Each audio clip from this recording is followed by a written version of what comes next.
കൊച്ചിയിൽ ഭക്ഷ്യവിഷബാധകൾ തുടർക്കഥയാകുമ്പോഴും ആരോഗ്യ വിഭാഗം പരിശോധനകൾ പ്രഹസനമാവുകയാണ്. ഏറ്റവും അധികം ഹോട്ടലുകളും തട്ടുകടകളുമെല്ലാം പ്രവർത്തിക്കുന്ന IT മേഖല കൂടിയായ തൃക്കാക്കരയിലാണ് ഭക്ഷ്യവിഷബാധയേറ്റ സംഭവങ്ങൾ കൂടുതലും റിപ്പോർട്ട് ചെയ്തിട്ടുള്ളത്.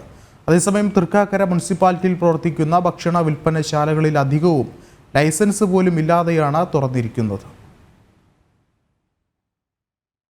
ഭക്ഷ്യവിഷബാധകൾ റിപ്പോർട്ട് ചെയ്യുമ്പോൾ സ്വീകരിക്കുന്ന കണ്ണിൽ പൊടിയിടുന്ന ചില നടപടികൾക്കൊപ്പം ആരോഗ്യ വിഭാഗം കൃത്യമായ പരിശോധനകളും നടപടികളും സ്വീകരിക്കാത്തതാണ് ഭക്ഷ്യവിഷബാധകൾക്ക് കാരണം. പഴകിയ ഭക്ഷണം വിളമ്പുന്നതും വൃത്തിഹീനമായ സാഹചര്യങ്ങളുമാണ് ഭക്ഷ്യവിഷബാധയ്ക്ക് ഇടവരുത്തുന്നത്.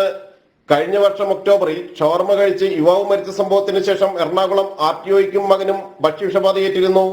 താൽക്കാലികമായി ഹോട്ടൽ അടപ്പിക്കുന്നതിലും പിഴ ചുമത്തുന്നതിലും ഒതുങ്ങും തൃക്കാക്കര നഗരസഭ ആരോഗ്യ വിഭാഗത്തിന്റെ നടപടികൾ. ഹെൽത്ത് ഇൻസ്പെക്ടർമാർ പരിശോധനകളിൽ വീഴ്ച വരുത്തുകയാണെന്നും ഹെൽത്ത് സ്റ്റാൻഡിംഗ് കമ്മിറ്റി ചെയർമാൻ തന്നെ കാലങ്ങളായി നഗരസഭയിൽ വരാറില്ലെന്നും തൃക്കാക്കര നഗരസഭ പ്രതിപക്ഷ നേതാവ് MK ചന്ദ്രബാബു കുറ്റപ്പെടുത്തി. 2023-2024 അടിക്കടി ഹോട്ടലിൽ ഭക്ഷ്യബാധയേറ്റ് ഒട്ടനവധി ചികിത്സകൾ ആൾ നടത്തി ഒരാൾ മരിക്കാനുള്ള സാഹചര്യം വരെ ഈ തൃക്കാക്കര മുനിസിപ്പാലിറ്റി ഉണ്ടായി. എന്നിട്ടും അധികാരികൾ അതിനെക്കുറിച്ച് യാതൊരുവിധ മുൻകരുതലെടുക്കുന്നില്ല.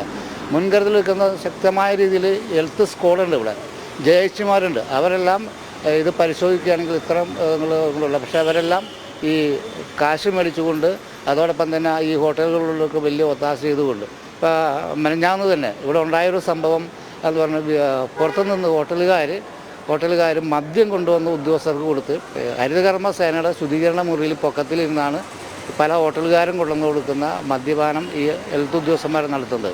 ഇത് നമ്മളെ സംബന്ധിച്ചോളം അത് ഈ തൃക്കാക്കര മുനിസിപ്പാലിറ്റി ഹെൽത്ത് ഇൻസ്പെക്ടർമാരോ അല്ലെങ്കിൽ യാതൊരുവിധ പരിശോധനയും നടത്തുന്നില്ല. കാക്കനാട് എടച്ചരയിലെ റാഹത്ത് പത്തിരിക്കട ഹോട്ടലിൽ നിന്ന് ഭക്ഷണം വാങ്ങിക്കഴിച്ച 3 കുട്ടികൾക്ക് ഭക്ഷ്യവിഷബാധയേറ്റത് ശനിയാഴ്ചയാണ്. ഹോട്ടലിന് ലൈസൻസ് ഇല്ലെന്നും വൃത്തിഹീന സാഹചര്യത്തിലാണ് പ്രവർത്തിച്ചിരുന്നതെന്നും പഴകിയ ഭക്ഷണം സൂക്ഷിച്ചിരുന്നതായും കണ്ടെത്തിയിരുന്നു. യാതൊരു ലൈസൻസുമില്ലാതെയാണ് ഭൂരിഭാഗം തട്ടുകടകളും ഹോട്ടലുകളും പ്രവർത്തിക്കുന്നത്. ജനം, കൊച്ചി.